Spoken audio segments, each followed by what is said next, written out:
Bismillahirrahmanirrahim. Assalamu alaikum. Today we are going to discuss the second year nomenclature, reverse IUPAC, which is related to second year organic chemistry. अब यहाँ पर हमें paper में कुछ इस तरीके से कि रिवर्स नॉमेनक्लेचर हमें ड्रॉ करना है. Draw the structure of each of the following.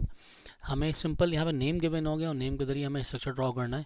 For example 1 है 1111 tetrachloromethane, second di methyl acetylene, third 255 trimethyl 1 in 3 hexyne, fourth 2 methyl 15 di in 3 hexyne, fifth 1111 tetraphenyl methane, sixth 1111 tetraphenoxy methane, 7 1111 tetraethoxymethan, 8 diphenyl acetylene, 9th 5 methoxy 5 phenoxy 2 phenyl 1 in 3 hexane और 10 diphenyl ketone. यहाँ पर just हमें structure draw करने, name given होंगे, reverse nomenclature है. ठीक है, ये इंपॉर्टेंट टॉपिक है. तो अब हम ज़रा इसको किस तरीके से सॉल्व करते हैं वहाँ चलते हैं. ठीक है, before going to start reverse nomenclature, हमें रूल्स पता होना चाहिए कि रूल्स क्या हैं, किस तरीके से हम लोग चेन स्टार्ट करेंगे, नंबरिंग करेंगे, नेमिंग देंगे. अब देखें रिवर्स नॉमेनक्लेचर के अंदर सबसे पहली बात रूल क्या है. फर्स्ट रूल, ड्रॉ रूट और chain of carbon atoms by single covalent bond. सबसे पहले हमेशा अगर हम देखें एक नॉमेनक्लेचर में सबसे पहले क्या होती हैं, ब्रांचेस. ठीक है, उसके बाद होता है इसका फंक्शनल ग्रुप, देन आखिर में आती है रूट और चेन. अब क्योंकि रिवर्स नॉमेनक्लेचर है, हमें यहाँ पर नाम गिवन होगा और हमें ड्रॉ करना है स्ट्रक्चर. सबसे पहले रूट या चेन के अंदर जितने कार्बन आइटम्स होंगे बाय सिंगल कोवेलेंट बॉन्ड, हमें एक चेन ड्रॉ करनी है.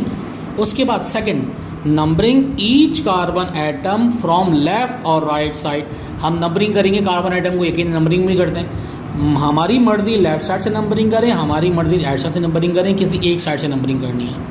नंबरिंग करने के बाद थर्ड रूल क्या है, place unsaturated bond. Unsaturated bond का मतलब क्या होगा, may be double bond, may be triple bond, और कोई भी फंक्शनल ग्रुप हो या कोई भी अल्काइल रेडिकल हो, एट देयर गिवन पोजीशंस. इसका मतलब कि हमें क्वेश्चन में जिन पोजीशंस के ऊपर अनसैचुरेटेड बॉन्ड्स, फंक्शनल ग्रुप और अल्काइल रेडिकल गिवन होंगे, हम उन पोजीशंस के ऊपर वो बॉन्ड, वो फंक्शनल ग्रुप या वो अल्काइल रेडिकल अटैच कर देंगे. लास्ट, जब तमाम फंक्शनल ग्रुप लगा देंगे तो finally satisfy all valencies of carbon by using hydrogen atoms. क्योंकि कार्बन टेट्रावैलेंट होता है, कार्बन की जो रिमेनिंग वैलेंसी हैं, तमाम की तमाम रिमेनिंग वैलेंसी को हम सेटिस्फाई करेंगे विद रिस्पेक्ट टू हाइड्रोजन. ठीक, अब देखिए यहाँ पर हमें क्वेश्चन गिवन है, रिवर्स नॉमेनक्लेचर हमें ड्रॉ करना है 1111 टेट्राक्लोरोमीथेन.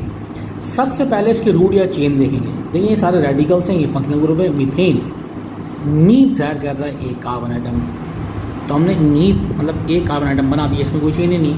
कार्बन की वैलेंसी कितनी है, 4, तो हमने 4 ड्रॉ कर दी, 1 2 3 4. ठीक है, अब कार्बन को सिंगल बॉन्ड के जरिए दूसरे कार्बन में ज्वाइन करेंगे, लेकिन इसमें दूसरा कार्बन तो है नहीं, तो एक कार्बन लिख दिया. अब इसकी पोजीशन, अब इस नंबरिंग करते हैं. अब जाहिर सी बात है एक ही कार्बन आइटम है, इसकी एक ही मल्टीप्लिसिटी, एक ही नंबरिंग होगी 1. अब फंक्शनल ग्रुप 4 अटैच हैं, 4 क्लोरो, 1 पर भी क्लोरो, दूसरे 1 पे क्लोरो क्लोरो क्लोरो. तो हमने ये स्ट्रक्चर ड्रॉ कर दिया 1111 टेट्राक्लोरोमीथेन का, जो इंतहाई आसान सा स्ट्रक्चर है. और ये हमारे पास एक तरीके से हमने सिलेक्शन होती है रूट या चेन की. ठीक है, अब इधर हम आगे की तरफ चलते हैं. जैसे जैसे आगे आएंगे नंबर ऑफ़ कार्बन आइटम या चेन बढ़ती रहेंगी इसमें. अब देखिए सेकंड लिखा हुआ है dimethyl acetylene. Dimethyl acetylene, acetylene पता होना चाहिए हमें कि अगर कार्बन कार्बन के दरमियान ट्रिपल बॉन्ड हो तो ये होता है एसिटाइलिन. अब कार्बन की 2 वैलेंसी रह गई हैं. ठीक है, अब यहाँ पे कोई नंबरिंग नहीं है, सिंपल लिखा हुआ है डाईमिथाइल एसिटाइलिन. कार्बन का ये ट्रिपल बॉन्ड एसिटाइलिन कहलाता है. अब 2 वैलेंसी रह गई, डाईमिथाइल, एक मिथाइल लगाएं फर्स्ट कार्बन आइटम के ऊपर, दूसरा मिथाइल लगाएं सेकंड कार्बन आइटम के ऊपर, ये हो गया डाईमिथाइल एसिटाइलिन. ठीक है, तो ये आसान सी बात थी, ये हमने सॉल्व कर ली. अब थर्ड हमें गिवन है. अब ज़रा इस पर सही से रूल अप्लाई होंगे. 255 ट्राईमिथाइल 1 in 3 हेक्साइन. सबसे पहले हमने देखा रूट को, हेक्स 6 कार्बन आइटम. सबसे पहले बनाएंगे 1 2 3 4 5 6, 6 कार्बन आइटम बना दिए. ठीक है, अब नंबरिंग करते हैं इसकी. 1 2 3 4 5 6 नंबरिंग कर ली। सबसे पहले हमने सिंगल कोवेलेंट बॉन्ड के जरिए कार्बन आइटम की चेन बना दी, जो हेक्स ड्रॉ कर दी 6 कार्बन आइटम, फिर नंबरिंग कर दी। हमारी मर्जी नंबरिंग लेफ्ट से करें या राइट से करें। अब इसके बाद हम देख रहे हैं फंक्शनल ग्रुप ब्रांचेस या पोजीशन के ऊपर जो भी डबल बॉन्ड ट्रिपल बॉन्ड नजर आए हम लिख देंगे। देखिए सबसे पहले लिखा हुआ 2,5,5 ट्राईमिथाइल, एक 2 पर, एक 5 पर, एक 5 पर ट्राईमिथाइल, हमने मिथाइल ग्रुप अटैच कर दिया 2,5,5 ट्राईमिथाइल। ठीक है, 2 पर 5 पर ये हमने ब्रांचेस अटैच कर दी। 1 पे लगा हुआ है ईन, 1 पे लगा हुआ है ईन, तो यहाँ पर हमने डबल बॉन्ड ड्रॉ कर दिया 1 पर। ठीक है, 1 पे ईन और 3 पे आइन है। देखिए 3 हेक्साइन लिखा हुआ है, 3 पे आइन, इसका मतलब 3 और 4 के दरमियान हमने यहाँ पे रबर बॉन्ड ड्रॉ कर दें 1 2 3। अब हमने यहाँ पर तमाम की तमाम जो वैलेंसी रिमेनिंग है उसको सेटिस्फाई करना है हाइड्रोजन के साथ। देखिए कार्बन इज टेट्रावैलेंट, इस कार्बन की 2 वैलेंसी हैं, 2 रिमेनिंग हो गई, तो हमने लिख दिया यहाँ पर H2। इस कार्बन की वैलेंसी कितनी 4 1 2 3 और ये 4 हमने बड़ा कर दिया इसको। ठीक है, अब इस कार्बन की वैलेंसी भी 4 हो गई, इस कार्बन की वैलेंसी भी 4 हो गई है। अब इस कार्बन की वैलेंसी 1 2 3 4, इस कार्बन की वैलेंसी भी 4 हो गई। लास्ट कार्बन रह गया इसकी वैलेंसी 3। जितने कार्बन आइटम की वैलेंसी रिमेनिंग है उतने हाइड्रोजन अटैच कर देंगे CH3। तो ये हमने ड्रॉ कर दिया structure of 2,5,5 trimethyl 1 in 3 hexyne. ठीक, 4th पे चलते हैं। 4th लिखा हुआ है हमारे पास 2 मिथाइल 1,5 डाई इन 3 हेक्साइन। सबसे पहले रूट देखेंगे, हेक्स 6 कार्बन आइटम, तो 1 2 3 4 5 6 कार्बन आइटम की by single covalent bond chain draw कर ली। ठीक है, पेपर में करना है तो आप लोग पेंसिल से भी कर सकते हैं ताकि स्ट्रक्चर देखने में अच्छा लगे। ठीक है, अदरवाइज ये भी सही है। 1 2 3 4 5 6। हमने सेकंड रूल के तहत नंबरिंग कर ली है इसकी। नंबरिंग हमारी मर्जी लेफ्ट से करें या राइट से करें। अब अटैच करना शुरू करेंगे इसमें ब्रांचेस, फंक्शनल ग्रुप जो गिवन पोजीशन पर है। 2 पर मिथाइल लगा हुआ है तो हमने 2 पर मिथाइल अटैच कर दिया। ठीक है, 1 5 पे डाई इन, एक 1 पे इन लगा हुआ है, 1 पे डबल बॉन्ड है, और एक 5 पे डबल बॉन्ड है तो हमने 5 पे डबल बॉन्ड लगा दिया। ठीक है, अब 3 पे आइन लगा हुआ है, 3 पे आइन भी लगा दिया हमने। तो हमने जितने फंक्शनल ग्रुप थे और रेडिकल्स थे वो सारे के सारे गिवन पोजीशन पर ड्रॉ कर दिए। अब सिर्फ जो रिमेनिंग वैलेंसी है कार्बन की उसको सेटिस्फाई करेंगे हाइड्रोजन के साथ। देखें इस कार्बन की 2 वैलेंसी हैं, 2 रिमेनिंग है, जितनी वैलेंसी रिमेनिंग है उतने हाइड्रोजन अटैच कर दें। इस कार्बन की 1 2 3 4 वैलेंसी हो, इसको बढ़ा देंगे। ठीक है, इस कार्बन की टेट्रा वैलेंसी हो गई, इस कार्बन की टेट्रा वैलेंसी हो गई, इस कार्बन के पास 1 2 3 एक रिमेनिंग है वैलेंसी, एक हाइड्रोजन अटैच कर देंगे। इस कार्बन की 2 वैलेंसी मौजूद हैं और 2 वैलेंसी रिमेनिंग है यहाँ पर, तो सेटिस्फाई कर देंगे हाइड्रोजन के साथ। हमने ड्रॉ कर दिया structure of 2 methyl 1,5 die in 3 hexyne. ठीक, अब देखें 5th हमें स्ट्रक्चर ड्रॉ करना है 1,1,1,1 टेट्रा फिनाइल मीथेन। ये बिल्कुल फर्स्ट की तरह स्ट्रक्चर था, वहाँ पे क्लोरो था, यहाँ पर फिनाइल है, कोई मसला नहीं। हमने एक कार्बन ड्रॉ कर दिया और उसकी 4 वैलेंसी ड्रॉ कर दी।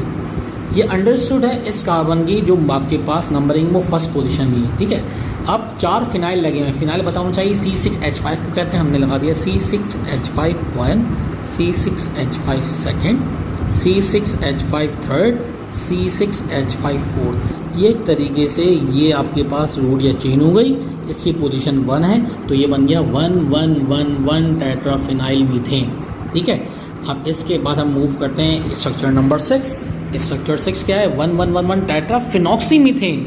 बिल्कुल सेम चल रहा है, रेडिकल्स की पहचान होनी चाहिए। हमने 4 वैलेंसी ड्रॉ की कार्बन की, कार्बन अटैच कर दी यहाँ पर, 4 वैलेंसी ड्रॉ की। अभी बताना चाहिए फिनॉक्सी किससे कहते हैं। देखिए फिनाइल होता है C6H5, फिनॉक्सी होगा C6H5O, तो यहाँ अटैच कर देंगे C6H5O फिनॉक्सी। इसी तरह C6H5O, C6H5O, C6H5O। तो ये बिल्कुल same as it, first 5th की तरह आपके पास स्ट्रक्चर ये ड्रॉ कर दिया हमने 1,1,1,1 टेट्राफिनॉक्सी मीथेन। नेक्स्ट स्ट्रक्चर की तरफ चलते हैं 1,1,1,1 टेट्रा इथॉक्सी इथेन। अब टेट्रा इथॉक्सी मीथेन, अब बिल्कुल सेम स्ट्रक्चर, कार्बन की 4 वैलेंसी 1 2 3 4। यकीनन इस कार्बन की जो पोजीशन है फर्स्ट है, आप इस पे इथॉक्सी इथेन लगा हुआ है। अब देखें tetra ethoxy methane, sorry ethoxy methane है। अभी हम लगाना है ज़रा इथॉक्सी के लिए इथाइल होगा C2H5, इथॉक्सी C2H5O, तो ये लगा देंगे OC2H5, ये बन गया इथॉक्सी, OC2H5 और फाइनली ड्रॉ कर दिया हमने C2H5O। Same as it is बन गया 1111 टेट्रा इथॉक्सी मीथेन, ये आ गया मीथेन। ठीक है, अब लास्ट स्ट्रक्चर डाइफिनाइल एसिटाइलिन। तो एसिटाइलिन याद होना चाहिए। What is acetylene? Acetylene is if there is triple covalent bond between two carbon atom then it is called acetylene। Diphenyl, दोनों कार्बन की वैलेंसी फ्री, एक फिनाइल अटैच होगा left side पर, एक अटैच होगा राइट साइड पर, ये draw कर दिया हमने डाइफिनाइल एसिटाइलिन का स्ट्रक्चर। ठीक, अब देखें, ये देखने में 9 स्ट्रक्चर बहुत बड़ा लग रहा है, लेकिन कोई मसला नहीं, कोई घबराने वाली बात नहीं, बहुत ही आसान सी बात है। लिखा हुआ है 5 methoxy, 5 phenoxy, 2 phenyl, 1 in 3 hexyne. सबसे पहले देखें सिर्फ और सिर्फ इसको, रूट या चेन को, 6 कार्बन आइटम ड्रॉ कर दें, 1 2 3 4 5 6। ठीक है, 6 कार्बन आइटम ड्रॉ कर दिए, 1 2 3 4 5 6। अकॉर्डिंग टू सेकंड रूल हमने इसकी नंबरिंग भी कर दी। अब अटैचमेंट स्टार्ट करेंगे किस चीज़ की, कि रेडिकल्स की, फंक्शनल ग्रुप की और अनसैचुरेटेड बॉन्ड की। स्टार्ट करते हैं लेफ्ट से। 5 मिथॉक्सी, 5 पे लगा हुआ है मिथॉक्सी, मिथॉक्सी पता होना चाहिए, methyl CH3, methoxy OCH3, 5 methoxy. 5 पे फिनॉक्सी भी लगा हुआ है, तो 5 पे फिनाइल कहते हैं C6H5, और O लगा हो तो फिनॉक्सी हो गया, तो 5 फिनॉक्सी भी हो गया। 2 पे लगा हुआ है फिनाइल, 2 पे लगा हुआ है फिनाइल C6H5। ठीक है, 1 पे लगा हुआ है इन, 1 पे डबल बॉन्ड ड्रॉ कर देंगे, सिंपल। 3 पे आइन लगा हुआ है, देखिए ये आइन किस पर है, 3 पर है, 3 पर ट्रिपल बॉन्ड ड्रॉ कर देंगे। अब इसमें remaining all valencies of carbon satisfy with hydrogen. इस कार्बन की 2 वैलेंसी रिमेनिंग है, तो 2 हाइड्रोजन। इस कार्बन की कितनी वैलेंसी रिमेनिंग है, 1 2 3 और ये 4। ठीक है, हमने ड्रॉ कर दिया H। इस कार्बन की 4 वैलेंस सेटिस्फाई, इस कार्बन की भी 4 वैलेंस सेटिस्फाई, इस कार्बन की भी 4 वैलेंस सेटिस्फाई। लास्ट कार्बन की 3 वैलेंसी रिमेनिंग है, तो हम अटैच कर देंगे CH3। तो देखने में ये बहुत बड़ा नाम था, लेकिन कोई मसला नहीं, नाम बड़े और दर्शन छोटे वाली बात हो गई यहाँ पर। तो सबसे पहले हमने चेन ड्रॉ की, कार्बन की नंबरिंग की और रेडिकल अटैच कर दिए, बहुत आसानी से हमने सही स्ट्रक्चर ड्रॉ कर दिया।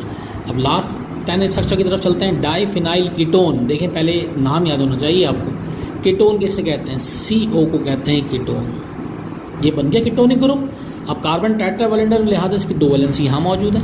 डाइफिनाइल लगा हुआ है, एक फिनाइल लगा हुआ है लेफ्ट साइड पर, एक फिनाइल लगा हुआ है राइट साइड पर, तो ये बन गया डाइफिनाइल कीटोन। इंतहा का आसान स्ट्रक्चर है। तो मतलब इस तमाम स्ट्रक्चर के लिए आपको चीज़ें पता होना चाहिए, methyl, methoxy, ethyl, ethoxy, phenyl, phenoxy, acetylene किससे कहते हैं, कीटोन किससे कहते हैं, रेडिकल्स वगैरह जो हैं वो याद होने चाहिए। ठीक है, तो यहाँ तक हमने रिवर्स नॉमेनक्लेचर कर लिए। अगर यहाँ तक कोई सवाल है तो आप मुझसे पूछ लीजिएगा, अदरवाइज़ अल्लाह हाफ़िज़।